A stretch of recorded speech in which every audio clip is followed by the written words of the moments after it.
وقال الله تبارك وتعالى في القرآن المجيد إنما كان قول المؤمنين إذا دعوا إلى الله ورسوله ليحكم بينهم أن يقولوا سمعنا وأطعنا وأولئك هم المفلحون.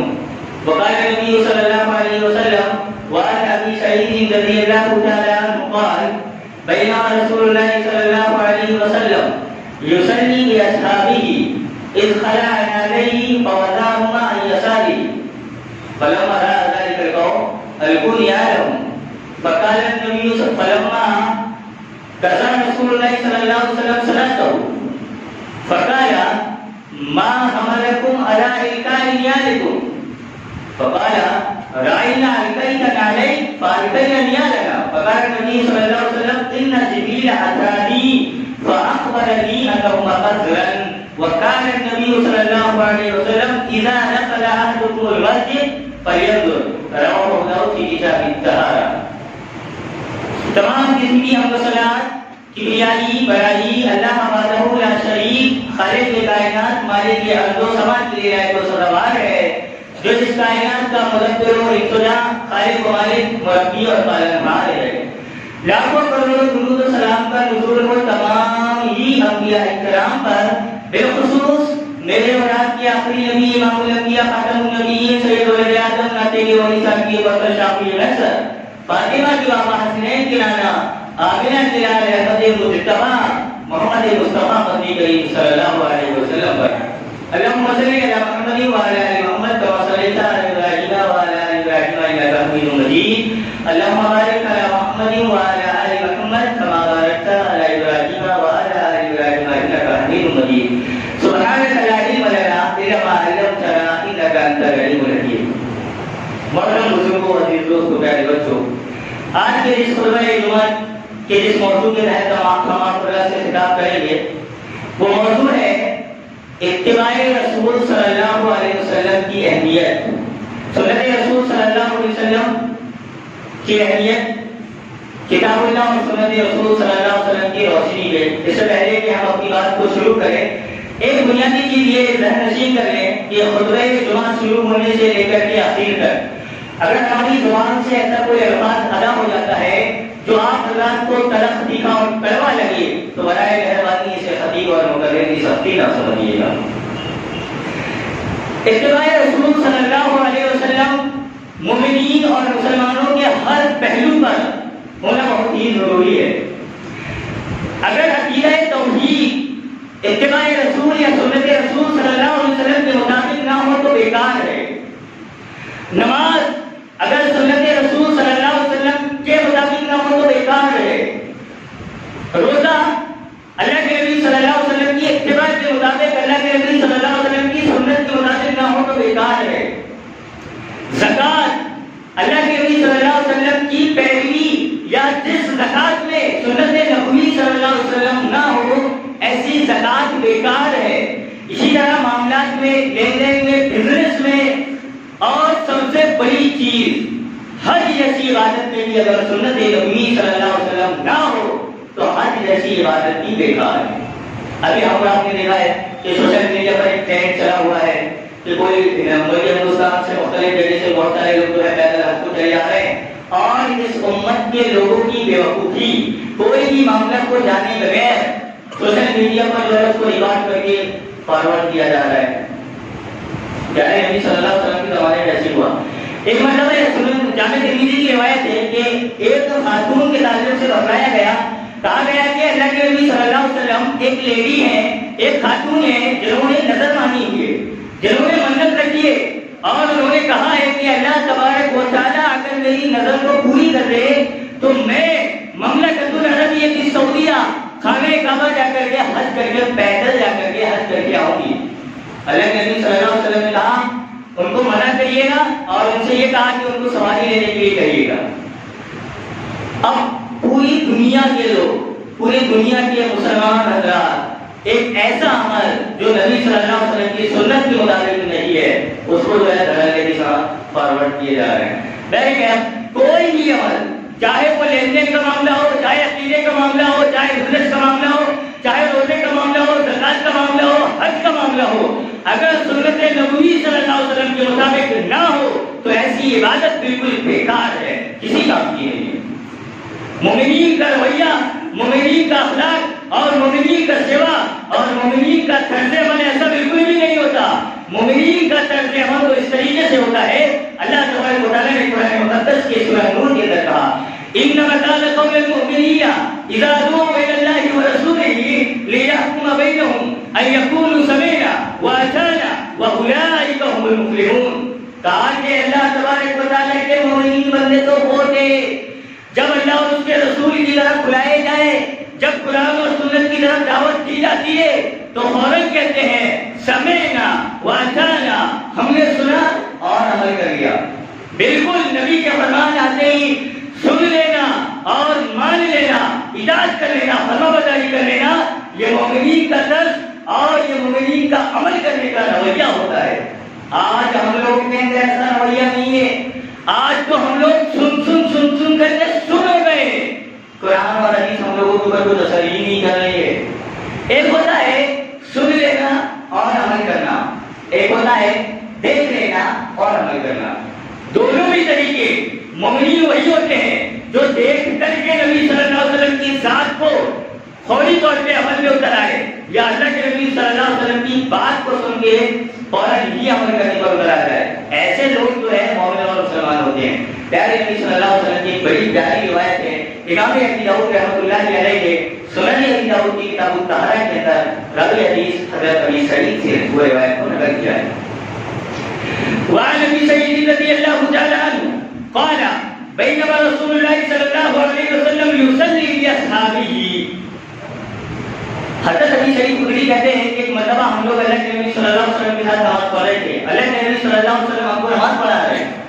کہا بینما رسول اللہ صلی اللہ علیہ وسلم یصلی باصحابہ، اللہ کے نبی صلی اللہ علیہ وسلم اپنے صحابہ کرام کو جماعت کے ساتھ نماز پڑھا رہے، آپ نے کیا کیا؟ اذ خلا علیہ فوضعهما عن یسارہ، کہا کہ دوران نماز ہی آپ صلی اللہ علیہ وسلم نے اپنے جوتوں کو اتارا اور جوتوں کو اتارنے کے بعد بازو میں رکھ دیا۔ فلما رأى ذلك القوم القوا رحالهم، نماز ہی کی حالت میں صحابہ کرام نے اللہ کے نبی صلی اللہ علیہ وسلم کو جوتوں کو اتارتے ہوئے دیکھا، نماز ہی کی حالت میں پورے جماعت پہ لگے ہوئے صحابہ کرام نے اپنے جوتوں کو اتارا اور بازو میں رکھ دیا۔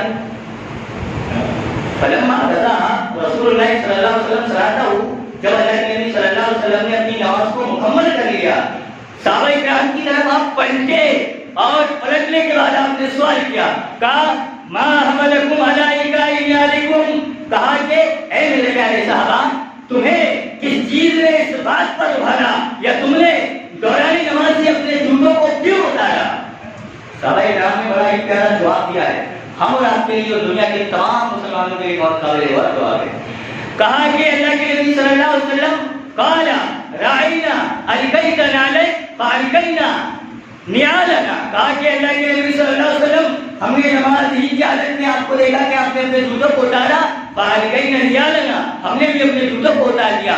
فقال النبی صلی اللہ علیہ وسلم ان جبریل اتانی فاخبرنی انہما قد وقال اذا دخل احدكم المسجد فلينظر، اللہ کے نبی صلی اللہ علیہ وسلم نے کہا کہ جبریل علیہ السلام میرے پاس آئے اور مجھے خبر دیا کہ محمد صلی اللہ علیہ وسلم آپ کے جوتوں پر گندگی لگی ہوئی ہے، اسی لیے میں نے جو ہے اپنے جوتوں کو اتارا۔ اور تم نے کہا ہر آدمی اس بات کو یاد رکھے جب کوئی بھی شخص مسجد کی طرف آئے فلينظر، وہ اپنے کپڑوں کو دیکھے، اپنے جوتوں کو دیکھے کہ وہ صاف یا پاک ہے کہ نہیں۔ اب آپ دیکھیے گا جوتے پہن کر کے نماز پڑھنا یہ بالکل ہی جائز ہے، چاہے وہ فرض نماز ہو، سنت ہو، جنازے کی نماز ہو، کوئی بھی نماز ہو۔ بہت سارے حضرات اتنا زیادہ احترام کرتے ہیں جنازے کی نماز میں جوتے چپل اتارتے ہیں اور اسی کے اوپر کھڑے ہو جاتے ہیں، اگر اسی کے اوپر کھڑے ہونا ہے تو پھر اتارا ہی کیوں؟ تو جوتے پہن کر کے نماز پڑھنا بالکل ہی جائز ہے، لیکن صحابہ کرام کا طرز عمل دیکھیے گا، جذبہ دیکھیے گا کہ اللہ کے نبی صلی اللہ علیہ وسلم کو نماز کی حالت میں جوتوں کو اتار کے دیکھا، آپ نے پوری جماعت میں اپنے بھی جوتوں کو اتار دیا۔ یہ صحابہ کرام کا طرز عمل اور رویہ کہ اللہ کے نبی صلی اللہ علیہ وسلم کو دیکھا نہیں اتار دیا۔ اچھا سمعنا واطعنا، سنا اور عمل کر لینا۔ ایک اور روایت جس کو راوی حدیث حضرت انس سے وہ بیان کرتے ہیں کہ میں ایک مرتبہ حضرت ابو طلحہ رضی اللہ تعالیٰ عنہ کے گھر میں شراب پلا رہا تھا. شراب پلا رہا تھا. یہ اس وقت کی بات ہے جبکہ شراب حرام نہیں ہوئی تھی. کہا کہ میں ابو طلحہ رضی اللہ تعالیٰ عنہ کے گھر میں شراب پلا رہا تھا, ابھی شراب حرام نہیں ہوئی.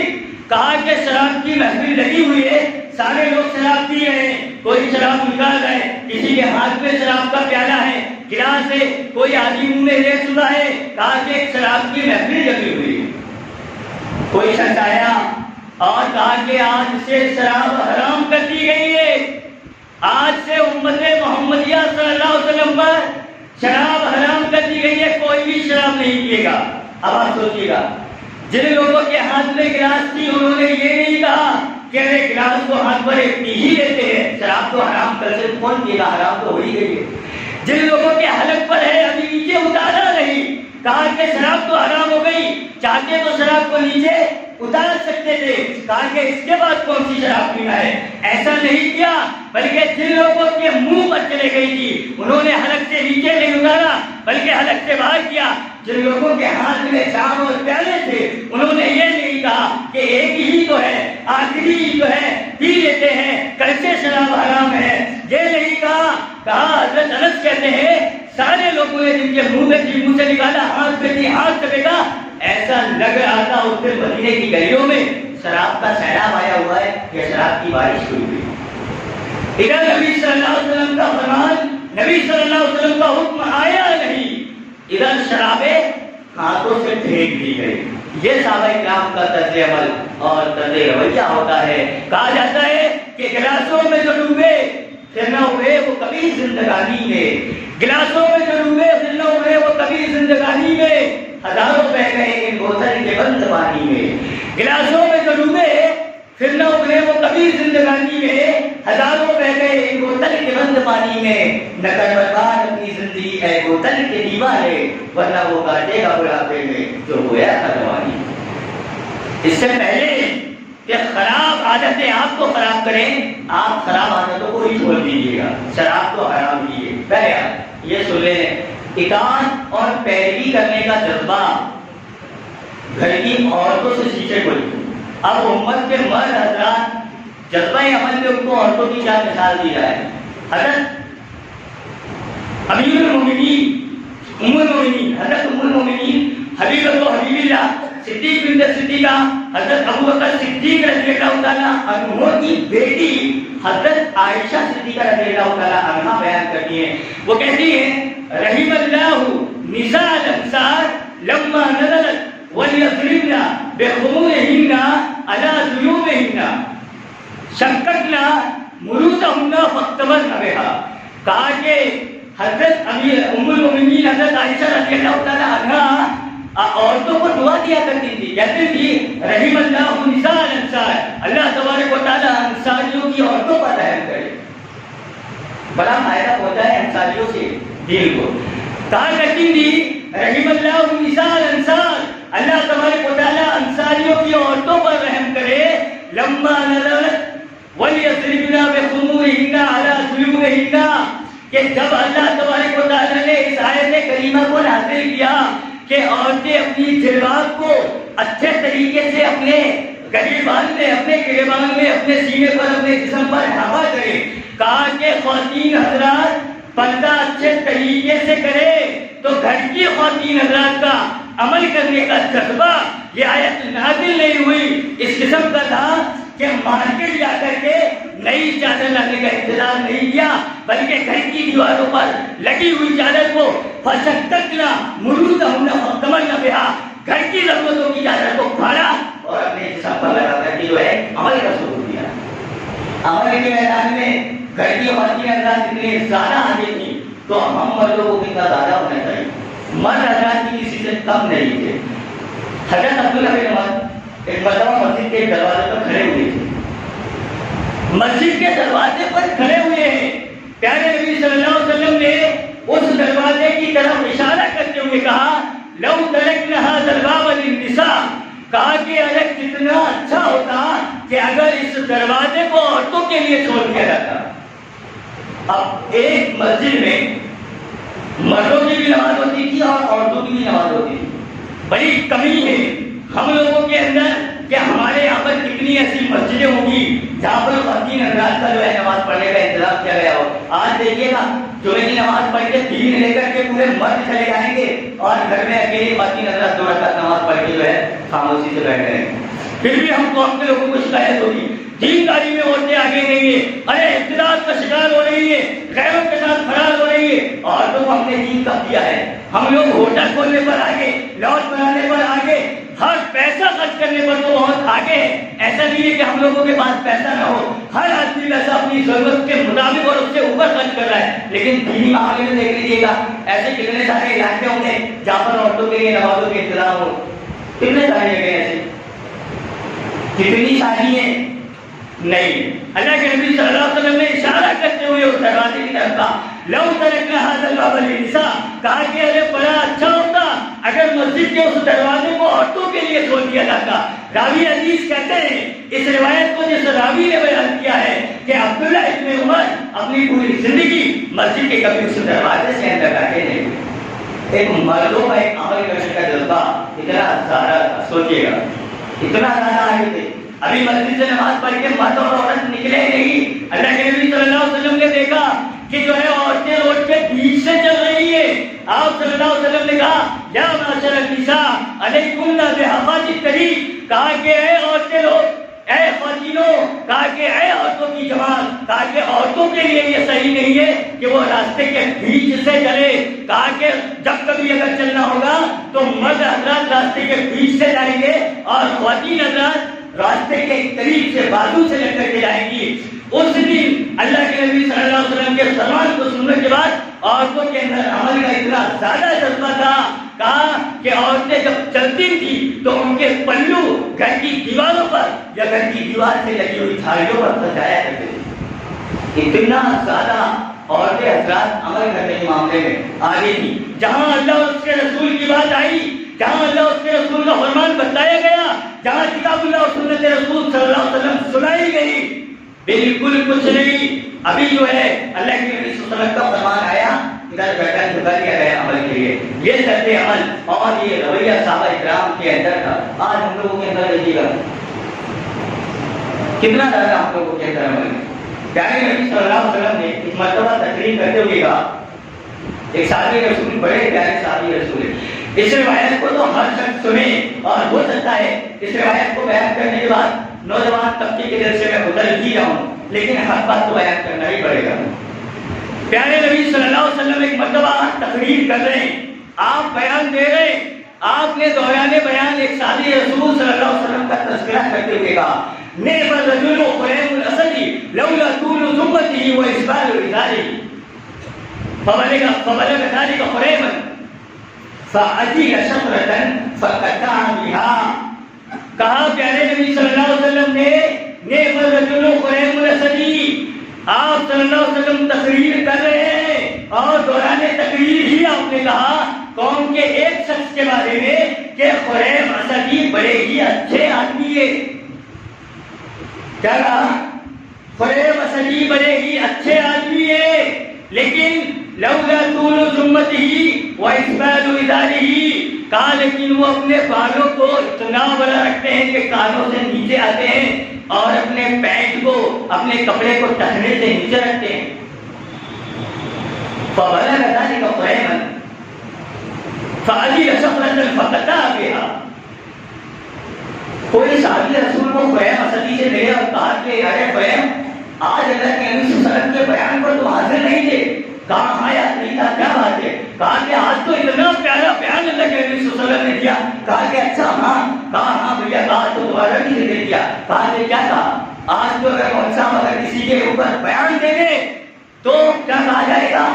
ارے یہ مولوی لوگ تو ممبر سے بس گالی ہی دینے کے لیے بچے ہیں, ان کو تو خطابت آتی ہے, ان کو تو مسجد و ممبر کے محراب نہ کیا جائے. یہ لوگ صحیح بات ہے, کسی کی برائی کو ممبر سے بیان نہیں کیا جا سکتا, لیکن اگر کوئی شخص کھلے عام برائی کرے تو اسے چھوڑا ہی نہیں جا سکتا.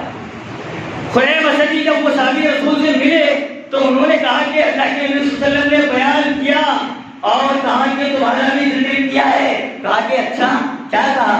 کہا کہ تم سماج کے نا بڑے اچھے آدمی ہو، لیکن کہا تمہارے اندر ایک خراب عادت ہے. کہا کہ کون سی خراب عادت؟ اللہ کے نبی صلی اللہ علیہ وسلم نے میرے اوپر بیان کیا. کہا کہ اللہ کے نبی صلی اللہ علیہ وسلم نے کہا کہ تم اپنے بالوں کو بہت بڑا رکھتے ہو، اپنے کانوں سے نیچے تک رکھتے ہو، اور اپنے پینٹ کو اپنے ٹخنے سے نیچے رکھتے ہو. فریم صدی کے اندر جذبہ دیکھیے ہمارے کا. کہا کہ اللہ کے نبی صلی اللہ علیہ وسلم نے میرے تعلق سے کہا کہ ہاں فاجل سفرتن، مارکیٹ گیا کیچی لایا فقطع بہا، اپنے بالوں کو بھی کان سے اوپر کاٹا اور اپنے کپڑے کو بھی ٹخنے سے اوپر کاٹا. یہ جذبہ صحابہ کرام کا تھا. آج ہم لوگوں کے اندر کیا ہے؟ لباس کے معاملے میں، بال کے معاملے میں تو اتنی بے غیرتی ہمارے اندر ہو گئی ہے کہ میں آپ کو کیا بتاؤں. ہمارے باپ داداؤں کے ٹائم میں سنتے چلے آ رہے تھے کہ پہلے کہا جاتا تھا نا کپڑے چھوٹے تھے لیکن ہر چیز چھپایا جاتا تھا. آج پیسے بھی ہیں، کپڑے بھی ہیں، لیکن ہر چیز دکھایا جا رہا ہے. ایسا ہو رہا ہے دکھانے کی کوشش کی جا رہی ہے. پہلے کیا ہوتا تھا؟ کہا جاتا تھا کہ اگر جسم پر لگا ہوا کپڑا کی کوئی جگہ اگر پھٹ جاتی تھی تو ہمارے والدوں کے ٹائم میں کیا ہوتا تھا، ایک زمانہ ایسا آیا ہے کہ اس جگہ پر ایک کپڑے کے ٹکڑے کو لگایا جاتا تھا جس کو پیوند کہتے ہیں، اور ہم جس علاقے پر رہتے ہیں اس علاقے کی اصطلاح ہے ٹکڑا. وہ ایک پیوند لگا کر کے پہنا کرتے تھے. آج لباس کے معاملے میں مسلمان نوجوانوں کی غیرت دیکھیے گا. مارکیٹ میں جا کر کپڑے لینے کے بارے میں دکان والے سے کہتے ہیں کہ بھیا وہ پھٹی والی چیز کھاؤ نا، اور اگر پھٹی والی نہ بھی ملی تو گھر میں لا کر کے باہر لیتے ہیں. اتنی زیادہ بے غیرتی ہو گئی. بالوں کے معاملے میں دیکھیے گا ہیئر اسٹائل تو اتنی قسم کی نکل گئی کہ آپ پوچھیے گا نہیں. آپ تو بول نہیں سکتے ورنہ قوم کے نوجوان تو غصہ ہو جائیں گے، کہیں کہ آج تو قیدی صاحب نے ایسا خطبہ دے دیا، کہا کہ بالوں کے اوپر دیں گے. آج وہی دیکھو ون سائڈ ٹو سائڈ والی گلی چل رہی ہے. اور اس سے بھی بڑی غیرت باپ لے کر کے اپنے بیٹے کو جا کر کے حجام سے کہتا ہے کہ میرے بیٹے کی ٹو سائڈ کاٹ دو، کوئی کہہ رہا ون سائڈ کاٹ دو. اللہ کے نبی صلی اللہ علیہ وسلم نے منع کیا ہے. نہا نبی صلی اللہ علیہ وسلم عن القضاء، کہا کہ اللہ کے نبی صلی اللہ علیہ وسلم نے قضا سے منع کیا. پوچھا گیا اللہ کے نبی صلی اللہ علیہ وسلم کے قضا کیا ہے؟ آپ صلی اللہ علیہ وسلم نے کہا کہ قضا یہی ہے کہ آدمی اپنے سر کے بالوں کو چھوڑے، کچھ حصے کو چھوڑے اور کچھ کو کٹوائے. کہا کہ بازو کے حصے کو چھوڑے، بازو کو کٹوائے، اوپر کے حصے کو چھوڑے اور بازو کو کٹوائے. تو وہی تو ون سائڈ اور ٹو سائڈ ہے نا. ہم لوگ اس کے بعد بھی ہم لوگ مسلمان سنت نبوی صلی اللہ علیہ وسلم کا کھلے عام مذاق اڑایا جا رہا ہے، اس کے باوجود بھی ہم لوگ جو ہے مسلمان ہیں. یاد رکھیے گا جو ہیئر اسٹائل کے معاملے میں غیروں کی مشابہت اختیار کر رہے ہیں وہ بھی مجرم ہے. جو ون سائڈ اور ٹو سائڈ والوں کو بنا کر کے سنت رسول صلی اللہ علیہ وسلم کا مذاق اڑا رہے ہیں وہ بھی مجرم ہے. جو اپنے پینٹ کو ٹخنے سے نیچے رکھ رہے ہیں وہ بھی مجرم ہے. اور سب سے بڑی چیز جو داڑھی کو چھلا کر کے کلین شیو کر رہے ہیں وہ بھی مجرم ہے. سماج اور معاشرے میں سنت نبوی صلی اللہ علیہ وسلم کی مخالفت کرنے والا ہر شخص مجرم ہے. ہر بندہ مجرم ہے، ہر بندہ، ہر شخص مجرم ہے. اس کے باوجود سنت رسول صلی اللہ علیہ وسلم کو کھلے عام جو ہے اس کی مخالفت کرنے کے بعد ہم لوگ مسلمان ہیں، ہم لوگ بڑے اچھے ہیں، ہم لوگ بڑے شریف. آج ہر کسی کو شکایت ہے کیا؟ ایک اللہ تبارک و تعالیٰ نے کہا وَأَطِیعُوا اللَّهَ وَالرَّسُولَ لَعَلَّکُمْ تُرْحَمُونَ. اس روایت پہ بھی، اس آیت پہ بھی اگر میں تبصرہ کروں تو کوئی برا نہ مانے. کہا کہ مسلمانوں کے اوپر رحم کب کیا جائے گا؟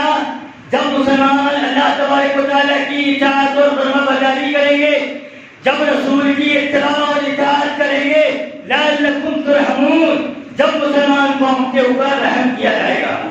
آج سماج اور معاشرے پر ایسے کتنے سارے مسلمان ہیں جس کو اس بات سے شکایت ہے کہ غیروں کے ستم ہمارے اوپر بہت زیادہ ہو گئے. کہا کہ یہ حکومت ہے مسلمانوں کے اوپر تو ناجائز طریقے سے ظلم کر رہی ہے. کہا کہ مسلمان آئے دن ستائے جا رہے ہیں لیکن مسلمانوں کے عمل، مسلمانوں کے طرز رویہ نہیں دیکھ رہے ہیں. تھوڑی تھوڑی سی چیز پر، تھوڑی تھوڑی سی خوشی پر سنت رسول صلی اللہ علیہ وسلم کا جنازہ نکالنے والے یہ مسلمان قوم سب سے اول ہے. یہ مسلمانوں کے شکوے اور شکایتیں ہیں. کہا کہ غیر قومیں ہمارے اوپر ناجائز ظلم کر رہی ہے. ارے بھائی تو آپ اپنی حکومت بناؤ، آپ اس ظلم کو ہٹاؤ. یہاں پر تو چھوٹی چھوٹے سے الیکشن میں چھوٹے چھوٹے سے 5 اور 65 کے الیکشن میں لوگ جو ہے شریعتوں کی دھجی اڑا رہے ہیں, بم پٹاخے پھوڑ کر کے کھلے عام سماج اور معاشرے پر ناچ رہے ہیں, گا رہے ہیں. مسلمان کے گھر کا یا ایسا کون سا مسلمان نہیں ہوگا, مجھے آپ بتائیے, جس کو یہ نہیں معلوم کہ شریعت اسلامیہ میں ناچ گانا بم پٹاخے یہ بالکل حرام ہے. ایسا کون سا شخص ہے جو ہاتھ اٹھا کر کے کہے کہ نہیں ہمیں نہیں پتا تھا؟ ہر آدمی کو معلوم ہے کہ ناچ گانا یہ جو ہے کیروں کا کام ہے. آج کیروں کو بازو میں کر دیے, کہا کہ نہیں تم سائڈ پر آؤ, اب وہ کام ہم کریں گے. اتنے زیادہ. اس کے بعد کچلے نہیں جائیں گے, جھوٹے نہیں کھائیں گے, کوٹے نہیں جائیں گے, تو کیا ہوگا؟ امر اللہ کے نبی صلی اللہ علیہ وسلم کی مخالفتوں والا طرز رویہ دیکھیے گا, سنت رسول صلی اللہ علیہ وسلم اور اللہ تبارک و تعالیٰ کے خلاف والا, اور زبان پہ 17 شکایتیں. ہاں, آپ تو ایک چیز پر بھی مخالفت نہیں کر سکتے. اگر کوئی کام اللہ کے نبی صلی اللہ علیہ وسلم نے نہیں کیا تو نہیں کیا, کیا تو کیا. ایک بڑے جلیل القدر صحابی رسول ہیں, جو لوگ کہہ رہے ہیں نا ابھی یہ اس سے کیا ہوتا ہے, خوشی کے موقع پر شریعت کا ایک طرز ہے کہ اگر خوشی ہے تو مجھے اور آپ کو شکر ادا کرنا ہے. کہا جشن منانے کا کہیں بھی ہے ہی نہیں. اگر کسی چیز پر آئے, ہم لوگ کیا ہے, سیاست پہ مسلمانوں کی حصہ داری کی قبضہ ہونا چاہیے, قبضہ. سیاست میں ہم لوگ کو لیڈر بن کے رہے, ہر مسلمان یہ جائے لیڈرشپ ہونا چاہیے. ہم لوگ جو ہے غلامی کرنے والے لوگ نہیں, ہم لوگ لیڈر لوگ ہیں. لیڈر کیا یہ روڈ پر سڑکوں پر جو ہے ناچ گانا کر کے تماشا کرنے والے لوگ. بڑے جلیل القدر صحابی رسول حضرت امیر معاویہ اتنے جلیل القدر صحابی رسول ہیں, آپ پوچھے گا نہیں, بہت ہی. ایک مرتبہ یہ خانہ کعبے کا طواف کر رہے ہیں. آپ جانتے ہیں خانہ کعبہ کون سی جگہ؟ مملکت العربیہ کی سعودیہ, بیت اللہ جسے کہتے ہیں اسی کو خانہ کعبہ کہتے ہیں. اور جو لوگ حج کر کے آئے ہیں, جو عمرہ کر کے آئے ہیں, انہیں پتا ہے اگر کوئی شخص اس پر ایک نماز پڑھ لے, اس خانہ کعبہ کی اہمیت اللہ تبارک و تعالیٰ نے یہ رکھا ہے کہ 1 لاکھ نماز پڑھنے کے برابر ثواب ہے. 1 لاکھ نماز پڑھنے کے برابر ثواب ہے. حضرت امیر معاویہ رضی اللہ تعالیٰ عنہ خانہ کعبے کا طواف کر رہے ہیں, اور آپ خانہ کعبہ کے چاروں کونے کو چھو کر کے ٹچ کر رہے ہیں, پکڑ رہے ہیں, اور اس کا استلام کر رہے ہیں. اور مفسر قرآن کے بیٹے تو حضرت عبداللہ ابن عباس ہے, انہوں نے دیکھا اور دیکھنے کے بعد کہا کہ حج کے موقع پر 2 ہی ارکان کیے جاتے ہیں خانہ کعبہ پر. ایک تو حجر اسود کو بوسہ دیا جاتا ہے, یا تو رکن یمانی کو استلام کیا جاتا ہے. کہا کہ یہ امیر معاویہ کون سا کام کر رہے ہیں؟ کہا کہ اللہ کے نبی صلی اللہ علیہ وسلم نے اگر استلام کیا ہے تو حجر اسود کا کیا ہے اور رکن یمانی کا. کہا کہ آپ نے 2 چیزوں کا استلام کیا ہے, امیر معاویہ یہ 4 چیزوں کا کر رہے ہیں. حضرت عبداللہ ابن عباس گئے اور کہا کہ امیر معاویہ کیا تمہیں پتا ہے کہ اللہ کے نبی صلی اللہ علیہ وسلم نے طواف کرتے وقت صرف 2 ہی چیز کو استلام کیا ہے, ایک تو حجر اسود کو اور رکن یمانی کو. کہا تم 4 چیزوں کو کر رہے ہو. اب جو لوگ بولتے ہیں نا, ابھی جیسے یہ پہلے حج جا رہے ہیں, کچھ لوگ بول رہے ہیں ارے پیدل جا رہے ہیں, ہر طرف سے ثواب مل رہا ہے, ارے کون سا غلط کر رہے ہیں, حج ہی کے لیے تو جا رہے ہیں, نیکی کا ہی تو کام کر رہے ہیں, اس پہ غلط کیا ہو جا رہا ہے. وہ حضرات تو یا بہت سارے حضرات ایسے ہوتے ہیں جو ہمارے بریلی بھی بھائی ہوتے ہیں, سنی بھائی, جو کوئی بھی کام کو کرنے کے لیے فوراً نہیں ہوتے, ارے یہ ہے نہیں تو کیا ہوا, منع بھی تھوڑی ہے, منع کہاں ہے یہ بتاؤ. ان کے لیے تو کوئی روایت ہے, وہ تو سن کر ہی جائیں. حضرت عبداللہ ابن عباس نے امیر معاویہ سے کہا کہ اللہ کے نبی صلی اللہ علیہ وسلم نے 2 چیزوں کا استعلام کیا ہے اور تم 4 چیزوں کا کر رہے ہو.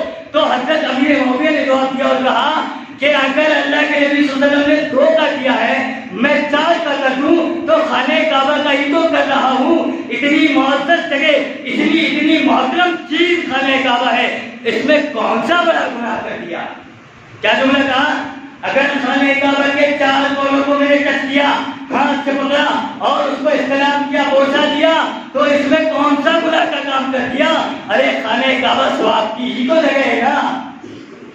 حضرت عبداللہ ابن عباس نے کہا کچھ بھی نہیں کہا, صرف قرآن مقدس کی آیت پڑھا تھا, لقد کان لکم فی رسول اللہ اسوۃ حسنہ, میرے اور آپ کی پوری زندگی کے لیے نبی صلی اللہ علیہ وسلم سے زیادہ بڑھ کے کوئی رسوائے حسنہ نہیں ہو سکتا. اگر نبی صلی اللہ علیہ وسلم نے حج کے دوران خانہ کعبہ میں بیت اللہ میں اگر صرف 2 ہی چیز کا استعمال کیا ہے تو قیامت تک آنے والے مسلمان کے لیے چاہے وہ کسی بھی ملک سے آئے, کسی بھی شہر اور کسی بھی جگہ سے آئے, صرف 2 ہی چیز کو استعمال کریں گے, 4 چیز کو استعمال نہیں کر سکتے. یہ کہا جیسے ہی سنا امیر معاویہ نے کہا کہ میں توبہ کرتا ہوں, اللہ تبارک و تعالیٰ سے معافی مانگتا ہوں. کہا کہ آج کے بعد خانہ کعبہ کی 4 چیزوں کو غصہ یا احترام نہیں کیا جائے گا. یہ صحابہ کرام کا طرز عمل, یہ صحابہ کرام کا ایک عمل کرنے کا جذبہ ہوا کرتا تھا. اور ہم اور آپ کا جذبہ کیا ہے؟ یہ تمام ہی مسلمان اگر میری کوئی بات آپ کے دل پر لگ گئی ہو تو اسے خطیب کی جو ہے سختی نہ سمجھے گا, اس کو نظر انداز کرے گا. اللہ تبارک و تعالیٰ سے دعا کریں کہ پروردگارہ ہم تمام ہی عالم انسانیت کے لوگوں کو جب تک زندہ رکھنا, پروردگارہ سنت نبی صلی اللہ علیہ وسلم کو پھول پھول کر کے ہماری زندگی پر کر دینا. آمین. اللہ تبارک و تعالیٰ مجھے اور آپ کو جب تک زندہ رکھنا, حالت ایمان میں زندہ رکھنا, جب کبھی مارنا حالت ایمان کی مارنا, جب کبھی اٹھانا حالت ایمان پر اٹھانا. آمین. وہ